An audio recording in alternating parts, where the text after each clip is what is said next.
আসসালামু আলাইকুম।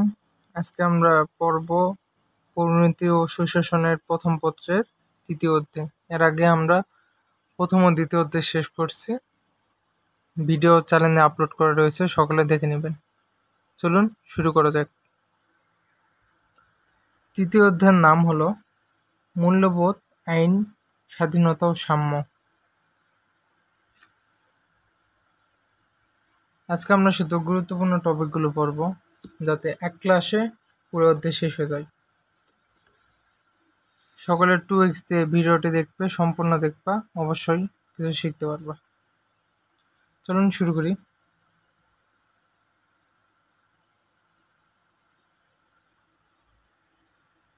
মূল্যবোধের ধারণা।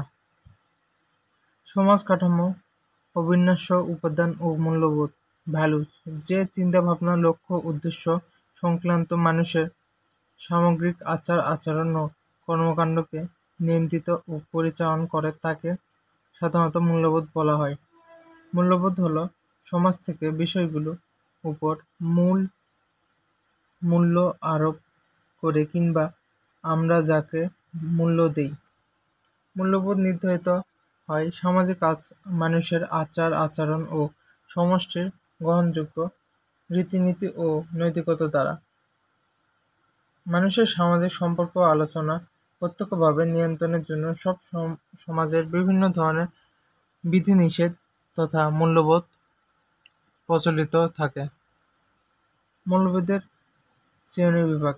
2 নম্বর, মূল্যবোধের বিভিন্ন ধরনের হতে পারে। আধুনিক সমাজ গবেষণা মানুষের মূল্যবোধকে বেশ কয়েকটি ভাগে ভাগ করা হয়েছে। এর মধ্যে উল্লেখযোগ্য হল সামাজিক, রাজনৈতিক, গণতান্ত্রিক, ধর্মীয়, সাংস্কৃতিক, নৈতিক, অর্থনৈতিক, অধ্যাত্মিক ও আধুনিক মূল্যবোধ। মূল্যবোধ ও সুশাসন। মূল্যবোধ ও সুশাসনের মধ্যে ঘনিষ্ঠ সম্পর্ক বিদ্যমান। মূল্যবোধ হল সমাজ ও রাষ্ট্রের ভিত্তি। মূল্যবোধ যত উন্নত হবে, সমাজ ও রাষ্ট্রের তত উন্নত হবে। যদি কোনো রাষ্ট্রে সমাজ ও মূল্যবোধের অবক্ষয় দেখা যায়, তাহলে সুশাসন প্রতিষ্ঠার জন্য উদ্যোগগুলো ব্যর্থ হবে। সুশাসন কিছু নিয়মনীতি ও সরকারি সংগঠন সমূহ আচার আচরণ নিয়ন্ত্রণ করে। নাগরিকের রাষ্ট্রের কাজে অংশগ্রহণ উদ্যোক্তি করে এবং সরকারি বেসরকারি সম্পর্ক নিয়ন্ত্রণ করে।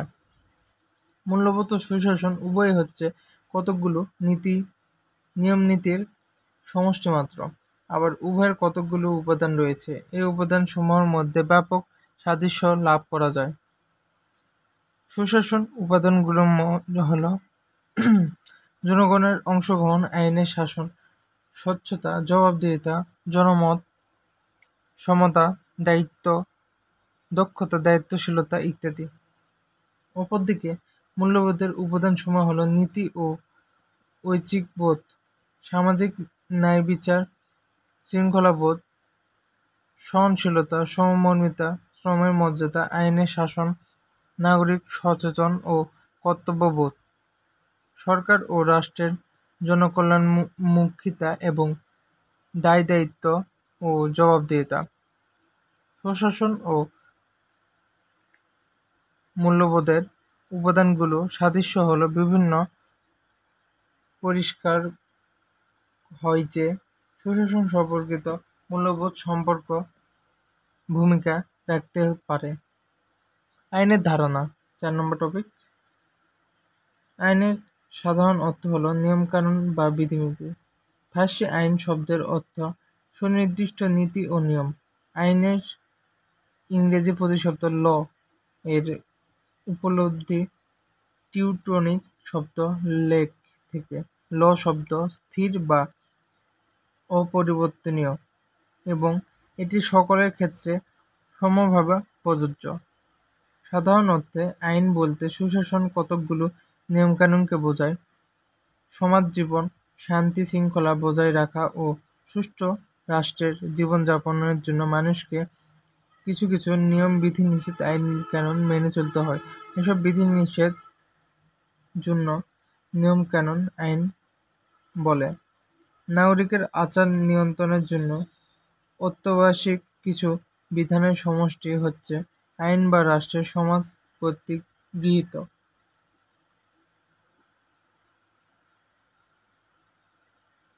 সমর্থিত ও জনকল্যাণ এর অপরিহার্য।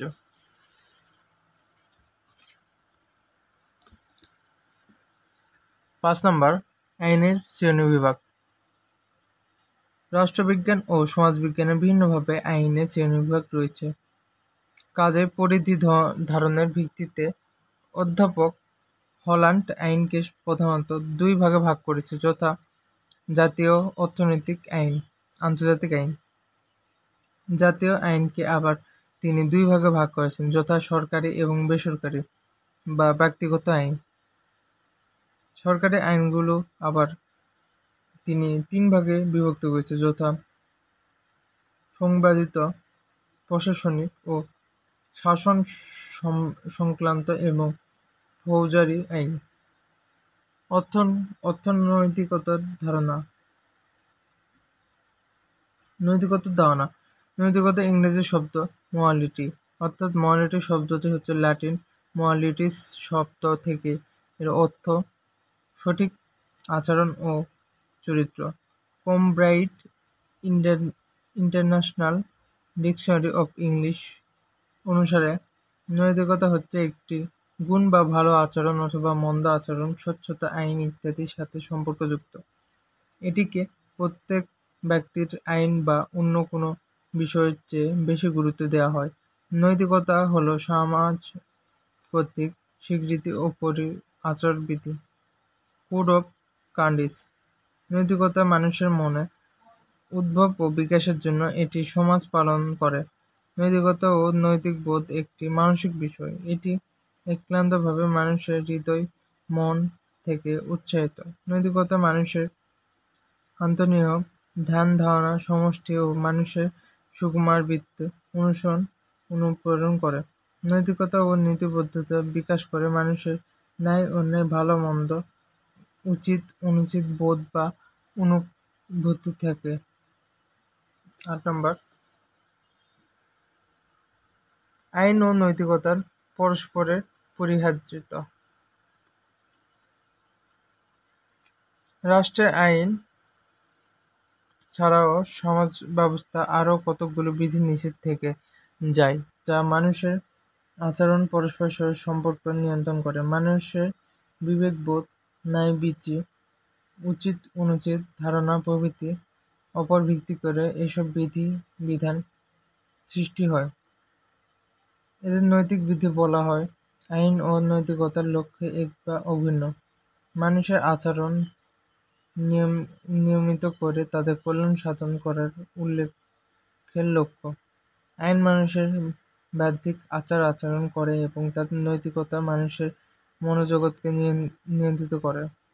ন্যায় অন্যায় সম্পর্কে প্রচারিত ধ্যান ধারণা যেমন অনেক সময় আইনে পরিণত হয়, তেমনি আইনও অনেক সময় কুনৈতিক দূর করে ও সমাজ রাষ্ট্রের সুনৈতিক প্রতিষ্ঠা করে। আইনের মতে নৈতিকতা সমাজ ও রাষ্ট্র নির্ভর। সমাজ ও রাষ্ট্র বিন্যাসের সাথে নৈতিক ধারণা ও আদর্শের ঘটনাবলী ঘটে। আইনের ধারণা। স্বাধীনতা শব্দটি ইংরেজি প্রতিশব্দ লিবার্টি। লিবার্টি শব্দের ল্যাটিন শব্দ লিবার থেকে এসেছে। এর অর্থ ফ্রি বা স্বাধীন। সাধারণ অর্থে স্বাধীনতা বলতে আপন খেয়াল খুশি অনুযায়ী কোনো কিছু করতে বোঝায়। পরিণতি ও সুশাসন স্বাধীনতা এই বিষয়ে অর্থে ব্যবহৃত হয়। পরিণতি ও সুশাসনের উপরে অধিকার স্বাধীনতা হস্তক্ষেপ না করে ইচ্ছামতো কাজ করাকে অধিকারীকে বলে স্বাধীনতা। অর্থাৎ স্বাধীনতার প্রকৃত অর্থ হল নিয়ন্ত্রিত স্বাধীনতা। স্বাধীনতা ধারণার দুইটি দিক রয়েছে, যথা নেতিবাচক ও নেতিবাচক দিক। নেতিবাচক দিক থেকে স্বাধীনতার অর্থ হল সুপ্রকার নিয়ন্ত্রিত অপসারণ ও ব্যক্তির স্বাধীন আচরণকে স্বীকৃতি প্রদান। অপরদিকে স্বাধীনতার ইতিবাচক ধারণা সুশাসন ও সুনিয়ন্ত্রণের উপর বিশেষ গুরুত্ব আরোপ করা যায়। এই ধারণা অনুযায়ী ব্যক্তি ও স্বাধীনতার মধ্যে নিজের ইচ্ছাকৃত ব্যক্তিত্ব ব্যয় করতে পারে, তার ইচ্ছা সংক্রান্ত ও স্পষ্টভাবে নয়, তা হল গোষ্ঠী ও সমৃদ্ধ সামাজিক অন্যদের ইচ্ছা হচ্ছে সম্পূর্ণ সঙ্গতিপূর্ণ। স্বাধীনতার শ্রেণীবিন্যাস। স্বাধীনতার শ্রেণীবিন্যাস সম্পর্কে রাষ্ট্রবিজ্ঞানে খুব বেশি আলোচনা করেনি, অর্থাৎ লসটি স্বাধীনতার 3 ভাগে বিভক্ত: যথা ব্যক্তিগত, রাজনৈতিক ও অর্থনৈতিক স্বাধীনতা। অধ্যাপক লসটি সহ আরও অন্যান্য রাষ্ট্রবিদের বক্তব্যের মধ্যে স্বাধীনতার রূপ পরিলক্ষিত হয়, যেমন প্রাকৃতিক, ব্যক্তিগত, সামাজিক, রাজনৈতিক, আইনগত, অর্থনৈতিক ও জাতীয় স্বাধীনতা। 10 নম্বর, সাম্যের ধারণা। সাম্য অর্থ সমান। সাধারণ অর্থে সাম্য বলতে বোঝায় সব মানুষ সমান। মানুষ জন্মগতভাবে এক বা অভিন্ন, সকল মানুষের সমানভাবে সৃষ্টি করা হয়েছে, কিন্তু পরিণতি ও সুশাসনে সাম্য একটি বিশেষ অর্থে ব্যবহার করা হয়, কেননা সমাজে সবাই সমান নয় এবং সবার সমান যোগ্যতা নিয়ে অংশগ্রহণ করে না। প্রকৃত অর্থে সাম্য বলতে এমন এক সামাজিক পরিবেশকে বোঝায় সেখানে জাতি, ধর্ম, বর্ণ নির্বিশেষে সবাই সমান সুযোগ্য সুবিন্যাস লাভ করে এবং সে সুযোগ সুবিধা ব্যবহার করে ব্যক্তিত্বের বিকাশ ঘটে। 19বিংশ শতাব্দীতে সাম্য বলতে আইনের চোখে সমান সমতা, ভোট প্রদান ও নির্বাচিত হওয়ার প্রধান আইন অধিকার ও সুযোগ লাভ করতে বোঝায়। কিন্তু আধুনিক কালে গণতান্ত্রিক ও সাম্যতন্ত্রের ধারণা বিকাশের সাথে সাথে সাম্যের অর্থ ও ব্যবহার আকার ধারণ করে। সাম্য দুইটি অর্থ বহন করে: প্রথমত, সমাজের রাজনৈতিক, অর্থনৈতিক কোনো ক্ষেত্রে বিশেষ ব্যক্তি বা শ্রেণীর সুযোগ সুবিধা বিলম্ব প্রদান ও দ্বিতীয়ত, প্রত্যেক ব্যক্তির বিকাশের পূর্ণ সুযোগ গ্রহণ। এ অর্থে সাম্য বলতে বোঝায় সুবিন্যস্ত সমতা, ইকুয়ালিটি অফ অপরচুনিটি বোঝায়। সাম্যের শ্রেণীবিন্যাস। আর্নেস্ট ব্রাকার সাম্যকে 2 ভাগে ভাগ করেছে, যথা আইনগত ও সামাজিক সাম্য। তাদের মধ্যে আইনগত ও সামাজিক সাম্য আবার 2 প্রকার, যেমন রাজনৈতিক ও অর্থনৈতিক সাম্য। প্রাচীনকাল থেকে যা জ্যাক রুসোর সময়কাল পর্যন্ত স্বাভাবিক ও প্রাকৃতিক বিভিন্ন বিষয়ের মধ্যে প্রচলিত ছিল, কিন্তু জন্মগতভাবে সব কাজ মানুষের দৈহিক ও মানসিক দিক থেকে প্রচলিত হয়। কিন্তু জন্মগতভাবে সব সময় মানুষ দৈহিক ও মানসিক দিক থেকে সমান হতে পারে না। এজন্য স্বাভাবিক সাম্যের ধারণা বর্তমানে আরও অচল ও বর্তমানে সাম্যের সাধারণ যেভাবে শ্রেণীবিন্যাস হয় তা হল সামাজিক, রাজনৈতিক, অর্থনৈতিক, আইনগত ও ব্যক্তিগত সাম্য। স্বাধীনতা ও সাম্যের সম্পর্ক। সাম্য ও স্বাধীনতার মধ্যে ঘনিষ্ঠ সম্পর্ক বিদ্যমান। বৃহৎ দৃষ্টিভঙ্গিতে দেখা যায় স্বাধীনতা ও সাম্যের একটি রূপই মনে করা হয়। মূলত সাম্য ও স্বাধীনতা হল একটি মুদ্রার বিপরীত দিক। সাম্য ছাড়া যেমন স্বাধীনতা হয় না, তেমনি স্বাধীনতা ছাড়া সাম্য অসম্পূর্ণ হয়ে থাকে। সাম্য ব্যতীত স্বাধীনতা কার্যকর হতে পারে না। অসম সাম্য স্বাধীনতা পরস্পর সম্পর্কিত। সাম্যের অস্তিত্ব ছাড়া স্বাধীনতা উপলব্ধি অসম্ভব। স্বাধীনতার আদর্শকে বজায় রাখতে যদি স্বাধীনতা হয়, তাহলে সাম্যবদ্ধ সমাজ ছাড়া স্বাধীনতা অসম্ভব। রাষ্ট্র আইনের মধ্যে স্বাধীনতা সৃষ্টি ও সংরক্ষণ করে, আবার রাষ্ট্র স্বাধীনতা সংরক্ষণের স্বার্থে আইনের মাধ্যমে বিশেষ সুযোগ সুবিধা বিলোপ সাধন করে সাম্যের পরিবেশ সৃষ্টি করে। 13 নম্বর টপিক, আইন, স্বাধীনতা ও সাম্যের পরস্পর সম্পর্ক। আইন, স্বাধীনতা ও সাম্যের পরস্পর সম্পর্ক ক্রমাঙ্কিত সম্পর্কে বিদ্যমান। পরিণতি ও সুশাসন 3টি ধারণা মহামূল্যবান, কেননা এগুলো রাষ্ট্রের কল্যাণ সাধনের মাধ্যমে বৃহত্তর পরিবেশে ব্যক্তি ও সমাজের জীবনকে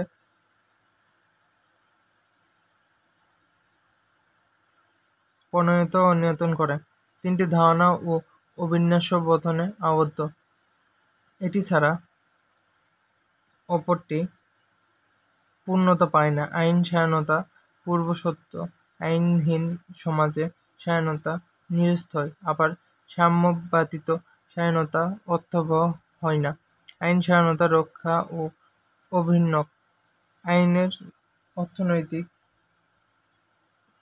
আইনের অনুপস্থিত স্বাধীনতা থেকে না তার আইনের সাম্য অর্থবহ করে তোলে। স্বাধীনতা সাম্যের মাধ্যমে সামাজিক অসাম্য দূর করে এবং আইনের স্বাধীনতার ক্ষেত্রে প্রসারিত করে। সাম্য জীবনের প্রয়োজনীয় শর্তাবলী আইনের দ্বারা সুপ্রতিষ্ঠিত ও সম্পাদিত হয়। আবার আইনের ক্ষেত্রে ব্যক্তি স্বীকৃত ও সম্পর্কিত হয়। যেমন বাংলাদেশের স্বাধীনতা সাম্যের বিভিন্ন প্রতিফলন ঘটেছে। 14 স্বাধীনতা সাম্যের গুরুত্ব। স্বাধীনতা ও সাম্যের মধ্যে গভীর সম্পর্ক বিদ্যমান। এরা একে অপরের পরিপূর্ণ ও সহায়ক। স্বাধীনতা ও সাম্য একে অপরের বৃহত্তর পরিসরে ব্যক্তি ও সমাজ জীবনে প্রভাবিত ও নিয়ন্ত্রণ করে। স্বাধীনতাকে অর্থবহ করতে হলে সাম্য করতে হয় এবং সাম্য না থাকলে ব্যক্তি তথা সমাজ জীবন পূর্ণতা পায় না। তাই স্বাধীনতাকে ভোগ করতে হলে অবশ্যই সমাজ ও রাষ্ট্রের সাম্য প্রতিষ্ঠা করতে হবে। তাই না হলে দুর্বলত সাম্যের সবলের সুবাহিত ও পরিণত হয়। তাই সাম্য ও স্বাধীনতা একইভাবে বিরাজ না করলে গণতান্ত্রিক অধিকার ভোগের ক্ষেত্রে প্রতিবদ্ধতা তৈরি হয়। গণতান্ত্রিক মূল্যবোধ ধারণা। এটি গণতান্ত্রিক মূল্যবোধের রাষ্ট্র যেমন লক্ষ্য, উদ্দেশ্য ও সংক্রান্ত মানুষের সম্পর্কিত আচার-আচরণ ও দৈনন্দিন কর্মকাণ্ডের নিয়ন্ত্রণ ও পরিচালনা করে তাকে গণতান্ত্রিক মূল্যবোধ বলা হয়। গণতান্ত্রিক রাষ্ট্র এইসব মূল্যবান ব্যক্তি, সমাজ ও রাষ্ট্রের মৌলিক বৈশিষ্ট্য হিসেবে স্বীকৃতি করে নেওয়া হয়। গণতান্ত্রিক মূল্যবোধকে রাষ্ট্রের কল্যাণ, নগর-রাষ্ট্র দক্ষতা, জনসম্পর্কের স্বরূপ করে এবং রাষ্ট্রকে আধুনিকতার দোরগোড়ায় করে পৌঁছে দেয় এবং কাজ করে। কয়েকটি গুরুত্বপূর্ণ মূল্যবান হল সহনশীলতা, অনুশীলতা, সমমর্মিতা, আইনের শাসন, নাগরিক সচেতন ও কর্তব্য, ভিন্নমতের প্রতি শ্রদ্ধাশীলতা, দায়িত্বশীলতা, সমতা ও জবাবদিহিতার মাধ্যমে। আজকের লাস্ট টপিক, গণতান্ত্রিক মূল্যবোধের গুরুত্ব, সুশাসন প্রতিষ্ঠা ও গণতান্ত্রিক মূল্যবোধ। সামাজিক ও রাষ্ট্রের জীবনে গণতান্ত্রিক মূল্যবোধ গুরুত্ব অপরিসীম। যে সমাজ ও রাষ্ট্রের গণতান্ত্রিক মূল্যবোধ ধারণা যত বেশি উন্নত, সেই সমাজ ও রাষ্ট্র তত বেশি উন্নত ও প্রগতিশীল। গণতান্ত্রিক মূল্যবোধের উপর ভিত্তি করে এটি জাতীয় সভ্যতা, সংস্কৃতি ও ঐতিহ্য গড়ে তোলে। গণতান্ত্রিক মূল্যবোধ। গণতান্ত্রিকের মধ্যে দেশাত্মবোধ জাগ্রত ও দেশের প্রতি প্রেম ভালোবাসা সৃষ্টি হয়। গণতান্ত্রিক মূল্যবোধ চর্চা ও দায়িত্বশীল শাসন ব্যবস্থা গঠিত ও নাগরিক অধিকার সম্পর্ক সুরক্ষণ করে এবং গণতান্ত্রিক মূল্যবোধ নাগরিকের মর্যাদা বৃদ্ধি করে, শাসন ও শাসনের মধ্যে সম্পর্কিত প্রতিষ্ঠান করে। গণতান্ত্রিক মূল্যবোধের চর্চার দ্বারা রাজনৈতিক স্থিতিশীলতা প্রতিষ্ঠিত হয়। এর ফলে সমাজের মধ্যে জাতীয় স্বার্থের মধ্যে আইন শৃঙ্খলা শাসন, সমাজ ও রাষ্ট্রের মধ্যে শাসন প্রতিষ্ঠিত ও জাতি, ধর্ম, বর্ণনা নির্বিশেষে আইনের চোখে সমান মর্যাদা লাভ করে। গণতান্ত্রিক মূল্যবোধ নাগরিকের সবচেয়ে বেশি প্রাধান্য দেওয়া হয়, কারণ গণতান্ত্রিক সরকার জনগণের সরকার। সুশাসন যেমন গণতান্ত্রিক প্রাণ, তেমনি গণতান্ত্রিক সুশাসন মূল্যবোধ হল সুশাসনের প্রাণ। গণতান্ত্রিক মূল্যবোধ এবং সুশাসন উভয়ের স্বচ্ছতা, জবাবদিহিতা ও দায়িত্বশীলতার প্রতি বিশেষ গুরুত্ব আরোপ করে। গণতান্ত্রিক মূল্যবোধ চর্চা না করলে সমাজ ও রাষ্ট্রের সুশাসন পরিচালনা কঠিন হয়ে পড়ে। তাই যে কোনো রাষ্ট্র ও সমাজে সুশাসন প্রতিষ্ঠার প্রধান সত্য হল গণতান্ত্রিক মূল্যবোধ চর্চা। আমরা এক নজরে দেখে নেই আইনের শ্রেণী বিভাগ। আইনের আবার দুই ভাগে বিভক্ত, যেমন জাতীয় আইন ও আন্তর্জাতিক আইন। জাতীয় আইন দুই ভাগে বিভক্ত, যেমন সরকারি আইন, বেসরকারি আইন। এগুলো আবার তিন ভাগে বিভক্ত, যেমন সংবিধান আইন, শাসনক্রম আইন ও ফৌজদারি আইন। সংবিধান আইন আবার দুই ভাগে বিভক্ত, যেমন লিখিত আইন ও অলিখিত আইন। আন্তর্জাতিক আইন। আন্তর্জাতিক আইনের ভিতর রয়েছে শান্তি সংক্রান্ত আন্তর্জাতিক আইন, যুদ্ধ সংক্রান্ত আন্তর্জাতিক আইন, নিরপেক্ষ আন্তর্জাতিক আইন। আইনের উৎস। আন্তর্জাতিক আইন বৈদেশিক চুক্তি, প্রথা, প্রশাসনিক ঘোষণা, ন্যায়বোধ, নির্বাহী ঘোষণা, ধর্ম, বিন্যাসসম্মত ও ধর্মের মধ্যে রয়েছে আইন প্রসাদ, জনমত, বিচারকীয় রায় ও সংবিধান। এই ছিল আজকের অধ্যায় মূল্যবোধ, আইন, স্বাধীনতা ও সাম্য। এই গুরুত্বপূর্ণ অধ্যায়টি সকলে বারবার করে দেখবে এবং চ্যানেল নতুন হলে সাবস্ক্রাইব করবে। আবার দেখা হচ্ছে নেক্সট অধ্যায় নিয়ে। অবশ্যই চ্যানেলের সাথে যোগাযোগ করবে। ইনশাল্লাহ। আল্লাহ হাফেজ। সকলে ভালো থাকবে।